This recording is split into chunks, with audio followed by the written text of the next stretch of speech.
हम पढ़ रहे हैं राजस्थान माध्यमिक शिक्षा बोर्ड अजमेर द्वारा 11वीं एवं 12वीं की कक्षाओं के लिए हिंदी साहित्य की पाठ्य पुस्तक हिंदी साहित्य का संक्षिप्त इतिहास, क्योंकि इससे हमें प्रामाणिक जानकारियाँ मिल रही जो हमारी प्रतियोगी परीक्षाओं के लिए अति महत्वपूर्ण है। तो यदि आप DSSB KVS या first grade, second grade, net CRF, UG PG या 11वीं 12वीं के विद्यार्थी हैं और आप हिंदी साहित्य से तैयारी कर रहे हैं, तो फिर आपके लिए पाठ्य पुस्तक पढ़ना और भी महत्वपूर्ण हो जाता है। तो आज पढ़ने वाले हैं हम हिंदी साहित्य के इतिहास का दूसरा कालखंड। हिंदी साहित्य का दूसरा कालखंड है भक्ति काल।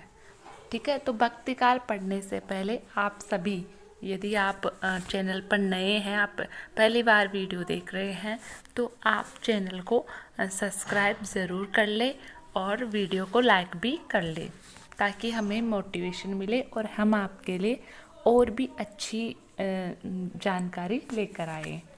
तो पढ़ेंगे हम भक्ति काल। आदिकाल, इससे पूर्व आदिकाल की क्लासेस है वो डाल दी गई है, उनकी प्लेलिस्ट बनी हुई है, तो आप वहाँ से उनको देखकर लाभ उठा सकते हैं।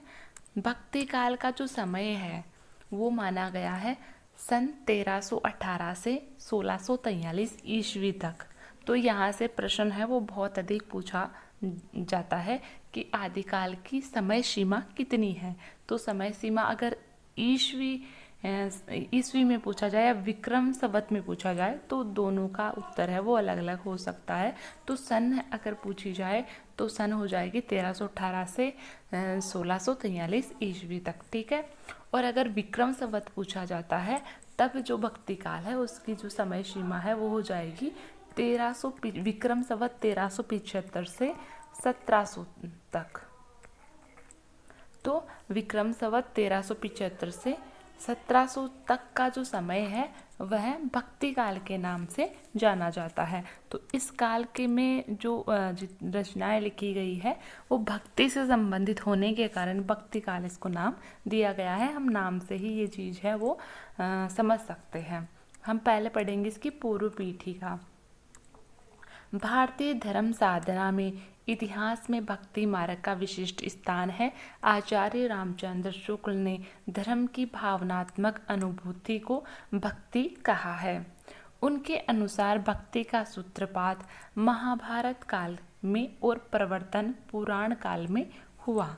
यद्यपि भक्ति के बीज वेदों में ढूंढे जा सकते हैं। वेद काल के देवी देवता प्रकृति की विभिन्न शक्तियों के प्रतीक है। वेदों का मानव इंद्र, वरुण, सूर्य, अग्नि आदि देवी देवताओं का आह्वान करता हुआ दिखाई देता है। तो वेदों में इंद्र है, वरुण है, सूर्य है, अग्नि है, इनको देवी देवता मानकर इनका आह्वान किया गया है, इनकी पूजा है, इनकी स्तुति है वो की गई है।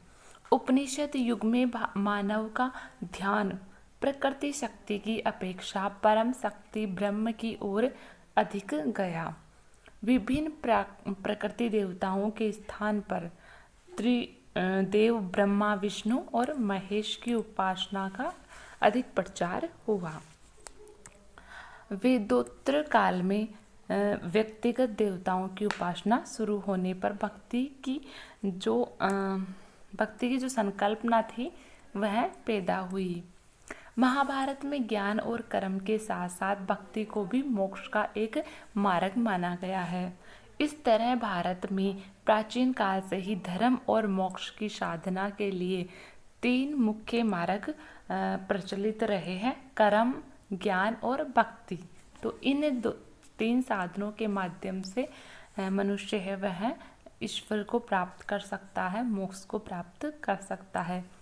इनमें से कभी कर्म की प्रधानता रही, कभी ज्ञान की प्रधानता रही और कभी भक्ति मार्ग की प्रधानता रही है। उपनिषद काल में ज्ञान की प्रधानता थी, जबकि ब्राह्मण काल में कर्म की प्रधानता थी। ब्राह्मण काल में कर्म पर इतना अधिक बल दिया गया कि कर्म कांड के विस्तार और उनकी विकृतियों के विरुद्ध फिर से ज्ञान और निवृत्ति मार्ग को लेकर बौद्ध धर्म का प्रसार हुआ। तो बौद्ध धर्म है वो इन विकृतियों का विरोध करने के कारण या इन विकृतियों के प्रतिक्रिया के रूप में उत्पन्न हुआ हमें दिखाई देता है।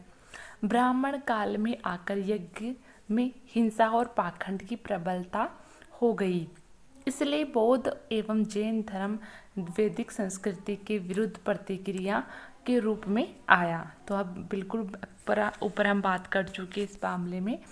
कालांतर में बौद्ध धर्म एवं जैन धर्म जो जो प्राचीन होता गया त्यों त्यों उसमें भी वैदिक कर्मकांडों का प्रवेश हो गया तथा रूढ़िवादिता बढ़ती गई।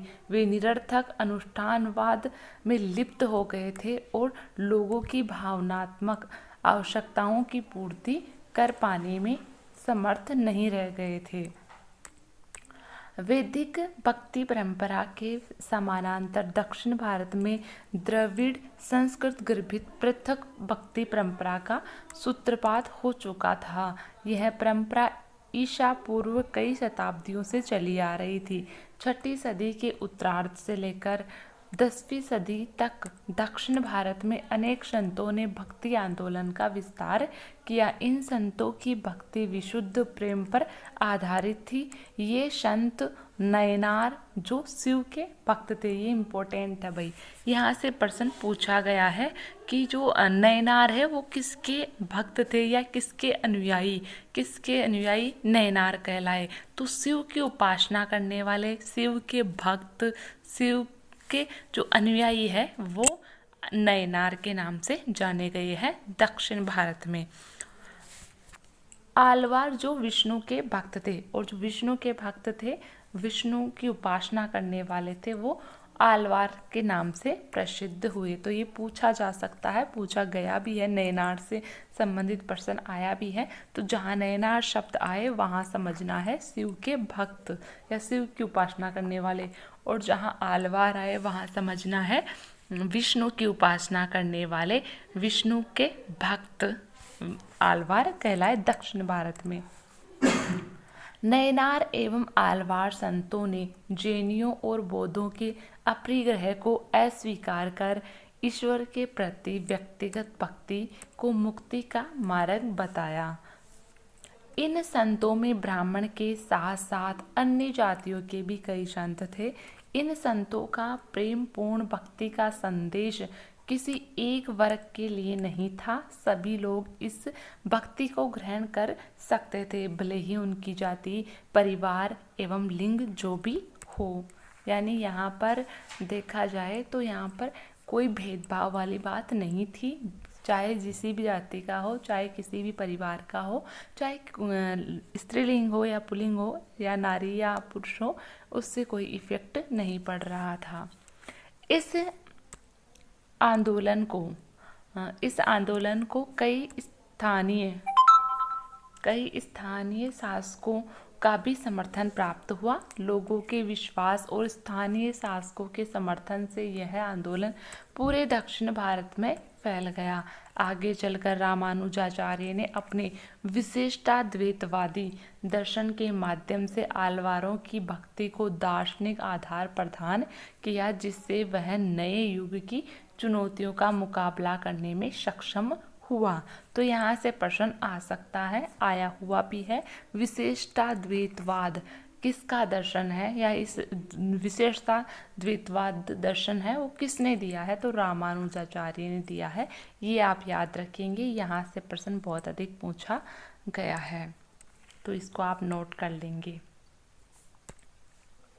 रामानुज, माधवाचार्य, निम्बार्क, विष्णु स्वामी आदि वैष्णवाचार्यों ने शंकराचार्य की अद्वैत वेदांती व्यवस्था को असहमति व्यक्त करते हुए भक्ति का प्रपत्ति मार्गी दर्शन निर्मित किया। तो यह है वो जो शंकराचार्य है उसके अद्वैतवाद है, उसकी प्रतिक्रिया के स्वरूप ये उत्पन्न हुआ, जिसमें शरणागति एवं समर्पण भाव की प्रधानता है। 11वीं सदी से 13वीं सदी के मध्य इन वैष्णवाचार्यों ने अपनी लंबी यात्राओं से दक्षिण उत्तर को सांस्कृतिक स्तर पर जोड़ने का प्रयत्न भी किया। एवं भक्ति की विस्तृत भावभूमि तैयार की। रामानुज की ही परंपरा में रामानंद 1300 ईस्वी के आसपास है, वो रामानंद है वो आते हैं। तो रामानुज की ही परंपरा में रामानंद हुए, जिनके बारे में कहा जाता है कि वे भक्ति को दक्षिण से उत्तर लाए थे। तो जो डॉक्टर सत्येंद्र है, उनकी उक्ति है वो भी इससे संबंधित है, वो भी काफ़ी प्रसिद्ध है, एक बार पूछी भी गई एग्जाम में कि भक्ति द्राविड़ उपजी उत्तर लाए रामानंद। तो जो भक्ति आंदोलन है या भक्ति है वह दक्षिण भारत में उत्पन्न होती है और उसको उत्तर भारत में रामानंद लेकर आते हैं। तो यहाँ से प्रश्न ये पूछा जाएगा आपसे कि भक्ति है या कहे कि भक्ति आंदोलन उसकी शुरुआत कहाँ से हुई, तो दक्षिण भारत से हुई। दक्षिण भारत में भक्ति आंदोलन है उसकी शुरुआत हुई, उसको उत्तर भारत में उसका प्रसार करने का श्रेय किसको दिया जाता है, या उत्तर भारत में भक्ति को लाने का श्रेय किसको दिया जाता है, तो फिर उसका आंसर हो जाएगा रामानंद। तो यहाँ से ऐसे प्रश्न पूछे जा सकते हैं, तो आप इसको नोट कर लेंगे, इम्पोर्टेंट तथ्य है यह। भक्ति एक प्रवृत्ति के रूप में रामानुजाचार्य से पहले भी थी, किंतु वह साधना पद्धति मात्र थी, आंदोलन नहीं। ऐतिहासिक स्थितियों की अनुकूलता में यह प्रवृत्ति व्यापक एवं तीव्र होकर धार्मिक आंदोलन बन गई। रामानुजाचार्य ने इस आंदोलन को वैचारिक आधार प्रदान किया, इसके बिना भक्ति आंदोलन नहीं बन सकती थी। तो भक्ति आंदोलन का रूप कब धारण करती है, जब बहुत सारे जो आचार्य हैं वह अपना वैचारिक आधार प्रदान करते हैं, योगदान देते हैं। तो रामानुजाचार्य हैं, इन्होंने भी आंदोलन को वैचारिक आधार प्रदान किया है। इस धार्मिक और साहित्यिक आंदोलन ने हिंदी साहित्य को कबीर, सूर, तुलसी, मीरा जैसे कवि दिए हैं। तो जो कबीरदास है, सूरदास है, तुलसीदास है, मीरा है, ये भक्ति आंदोलन के महत्वपूर्ण कवि है, जो भक्त कवि कहलाते हैं। इनकी कविताएं इतनी लोकप्रिय उत्कृष्ट है कि भक्ति काल को हिंदी साहित्य में स्वर्ण युग कहा जाता है। तो ये प्रश्न भी इम्पोर्टेंट है कि हिंदी साहित्य का स्वर्ण युग किसको कहा जाता है या स्वर्ण काल किसको कहा जाता है, तो ये कहा जाता है भक्ति काल को। और आपसे ये प्रश्न भी पूछा जा सकता है कि सर्वप्रथम भक्ति काल को हिंदी साहित्य का स्वर्ण काल किसने कहा है या स्वर्ण युग किसने कहा है, तो डॉक्टर इब्राहिम ग्रियर्सन है, उन्होंने सर्वप्रथम भक्ति काल को हिंदी साहित्य का स्वर्ण काल कहा है। तो ये आप याद रखेंगे, यहाँ से प्रश्न पूछा जा सकता है। भक्तिकालीन कवियों की कविता का स्वर मानवतावादी है। अपने इसी दृष्टिकोण के कारण ही भक्त कवियों ने संकीर्ण मनोवृत्ति से ऊपर उठकर मानव जीवन को बेहतर बनाने के लिए जनता को प्रेरित किया। विभिन्न वर्ग एवं वर्णों के वितांडवादी स्वरूप, वर्ग संघर्ष, धार्मिक भेदभाव, विधि निषेध से जर्जित भारतीय जीवन में भक्ति आंदोलन मनुष्य सत्य के स्वप्न को संजोता है। यह आंदोलन रूढ़िगत समाज और उसकी अमानवीय व्यवस्था के विरुद्ध आक्रोशता जिजीविषा की तीव्रतम अभिव्यक्ति थी। इस प्रकार मध्यकालीन भक्ति काव्य मूलतः सामाजिक सांस्कृतिक आंदोलन के रूप में सामने आता है, जिसमें भक्ति साधना का नहीं बल्कि भावना का विषय बन गई थी। ठीक है, तो भक्ति है वो साधना का विषय न रहकर किसका विषय बन गई थी, भावना का विषय बन गई थी। पहले भक्ति में साधना है वो ज़्यादा हावी हो गई थी, कर्मकांड है, आडंबर है वो ज़्यादा आ गए थे, और भक्ति काल में आकर जो भावना है, भक्ति की भावना है, उसको प्रधानता मिलना आरंभ होता है, भावना को महत्व मिलता है।